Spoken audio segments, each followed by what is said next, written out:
Hello friends, मैं हूं विजय कुमार। आप देख रहे हैं मेरे यूट्यूब चैनल ट्रिक क्लासेस। अगर आप सब मेरे वीडियो पर नए हो तो चैनल को सब्सक्राइब जरूर कर लें। देखते हैं आज का पहला सवाल।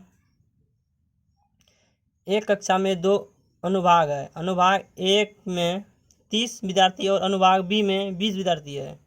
गणित की परीक्षा में दोनों अनुभागों का माध्य अंक 40 है। दोनों अनुभागों के प्राप्त कुल अंक का अंतर होगा।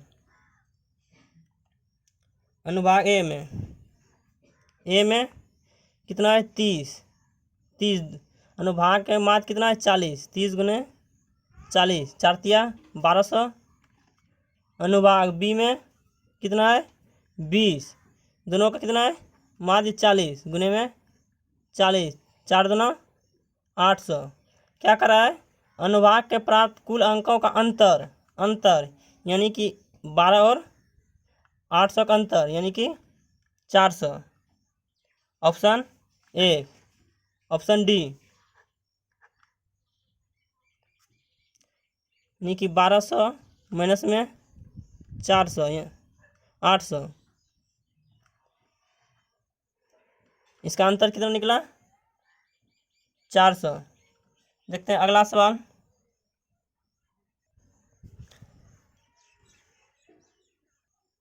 क्या कह रहा है 10% वार्षिक ब्याज की दर से और अर्धवार्षिक चक्रवृद्धि ब्याज पर 400 का मूलधन 3/2 वर्ष में कितना मिश्रधन बन जाएगा।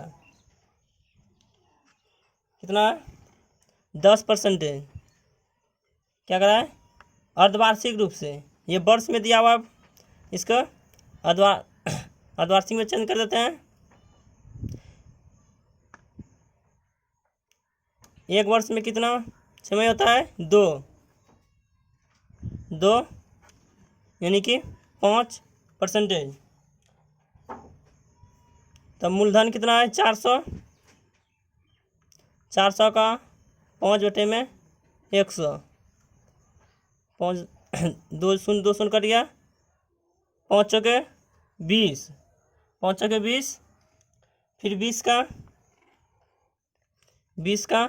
5/100। 20 का 20 20 पंचे 100 5 5 कट गया 1। क्या कर रहा था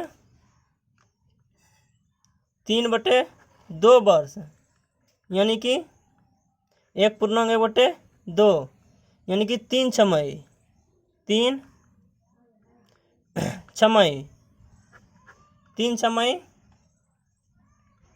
छमई निकल रहा है। इसलिए 1 का 5/100। 5 पे 2 अंक के बाद 10 इतना 0.05। क्या कह रहा था 3/2 वर्ष के लिए। अगर 2 वर्ष के लिए पूछता तो 2:1 पे बैठाते हैं। कितना वर्ष के लिए है 3 छमाही के लिए है, तब 3:1। पहले में 20 निकला था, दूसरे में 1, फिर 0.05। 20 या 60 प्लस में 3 का 3 प्लस में 0.05 यानी कि 60 3 63 रुपया 05 पैसा यानी कि टोटल मूलधन कितना रुपया हो गया 463 रुपया 05 पैसा। 463.05 मेरा आंसर ऑप्शन 2। देखते हैं अगला सवाल। 2 उम्मीदवार के एक चुनाव में डाले गए कुल वोट का 30% वोट पाने वाले उम्मीदवार 16,000 वोटों से पीछे रह गया। कुल कितने वोट थे, यानी कुल कितने वोट थे। एक को कितना पड़ा 30%, तो दूसरे को 70। क्या करा है डाले गए कुल वोट का 30% वोट पाने वाले उम्मीदवार 16,000 वोटों से पीछे रह गया, यानी कि अनुपात में पीछे कितना रहा होगा 40%। 40% बराबर 16,000। 16,000 तब 100% बराबर 16,000 बटे में 40 गुने में 100। 1 करिए 4 चौके 16, 4 पे 4 शून्य यानी कि 40,000। कुल वोटों की संख्या 40,000। देखते हैं अगला सवाल। ऑप्शन ए 6 मीटर ऊंचा एक खम्भा जमीन पर 2√3 मीटर लंबी एक छाया बनाता है, तो सूर्य का उन्नयन कोण क्या होगा। माना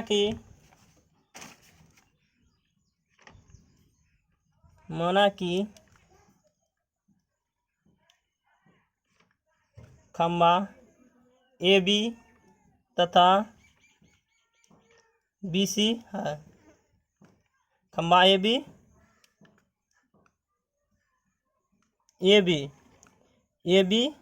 और बी सी है। तब त्रिभुज ए बी सी में त्रिभुज ए बी सी में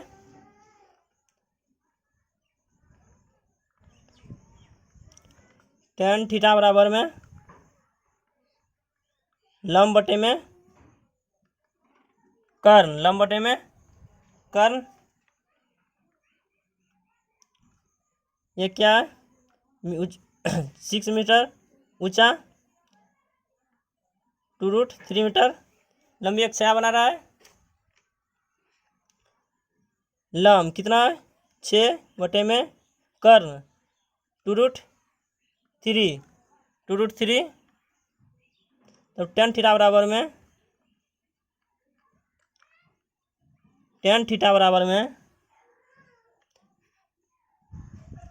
द्वितीय 6 3√3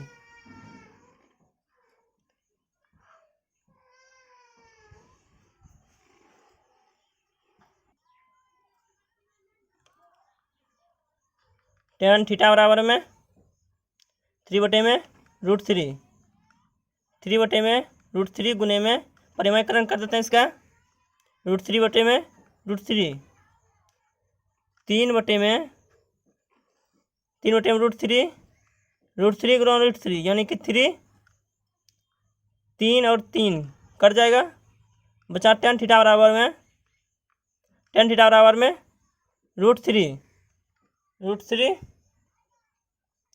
√3 किसका मान होता है tan 60 का, इसलिए इधर जगह नहीं बचा। tan 60 डिग्री है tan 60 ऑप्शन ए।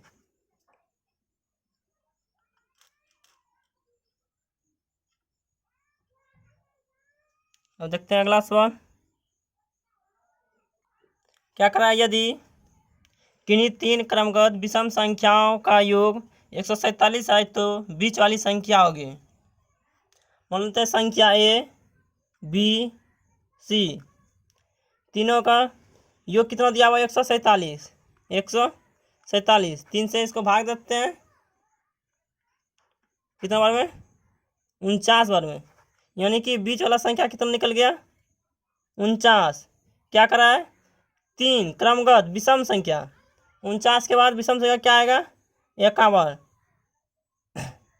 आगे 51 आएगा, पाछे कितना 49 के 47। क्या करा है बीच वाली संख्या, तो बीच वाली संख्या की यही हो गया 49 ही ऑप्शन 3। अगर पूछता तीसरा तब 51, अगर पहला पूछ रहा था तब 47। अब देखते हैं अगला सवाल। किसी वस्तु का अंकित मूल्य 600 रुपया है, विक्रेता 20% का बट्टा देने के बाद भी 20% का लाभ प्राप्त करता है, वस्तु का क्रय मूल्य कितना है। अंकित मूल्य कितना है 600 रुपया। 600 में 20% का बट्टा देता है 80 बटे में 100 गुने में, तब पर भी क्या करा है 20% का लाभ प्राप्त करता है। 100 बटे में 120, 100 कट जाएगा 20 से, 4 बार में 6 बार में 6 से, 6 का 6, 100 बार में, यानी कि तब वस्तु का क्रय मूल्य कितना था 400। Option A. देखते हैं दूसरा तरीका, नहीं तो अंकित मूल्य कितना था 600 रुपया। 600 रुपया क्या कर रहा था 20% का बट्टा 80 बटे में 100, 6 का 48, 480, 480 का 80 का 20% लाभ 100 बटे में 120, 4 में कट जाएगा यानी कि 400। देखते हैं अगला सवाल।